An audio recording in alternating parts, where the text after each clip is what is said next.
मुलुंडमध्ये 4.5 acre भूखंडावर आता bird पार्कची उभारणी केली जाणार आहे। लवकरात लवकर हे बर्ड पार्क आता उभारलं जाईल। त्यासाठी अर्बन डेव्हलपमेंट डिपार्टमेंटने जागा बर्ड पार्कसाठी मंजुरी दिलेली आहे। तर यासाठी या जागेवर उद्यानाचं रिझर्वेशन होतं, परंतु आता या ठिकाणी बर्ड पार्क उभारण्यात येणार आहे। पुढच्या 1.5 महिन्यामध्ये या ठिकाणी प्रत्यक्षामध्ये बर्ड पार्कच्या कामाला सुरुवात होईल। भायखळ्यातील राणीच्या बागेनंतर आता मुंबई उपनगरात असलेलं हे पहिलंच बर्ड पार्क असेल, ज्यामध्ये साधारणतः पक्ष्यांच्या 300 पेक्षा अधिक प्रजाती पक्षीप्रेमींना पाहता येतील। यासाठी ड्राफ्ट टेंडर देखील पालिकेकडून इश्यू केलं जाईल। त्यामुळे मुंबई उपनगरातील पर्यटनाला मोठी चालना या निमित्तानं मिळणार आहे।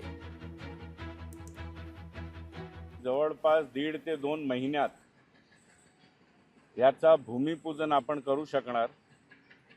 तो काळ पण येणार लवकरच। एक स्वप्न जो पाहिलेला होता की उत्तर पूर्व मुंबईमध्ये नागरिकांसाठी, पर्यटकांसाठी, विद्यार्थ्यांसाठी, पक्षी प्रेमियांसाठी एक सुंदर पक्षीगृह हे मुंबईत पहिल्यांदा होणार आहे। आणि भायखळाचा जो आपला राणीचा बाग आहे ते ब्रिटिशकालीन आहे। 110 वर्षाआधी इंग्रजांनी तो झू बनवला होता। त्यानंतर हे पहिलं पशु पक्षी संग्रहालय मुंबईमध्ये होणार आहे। लोकशाही मराठी ऐका, पहा, जागरूक रहा।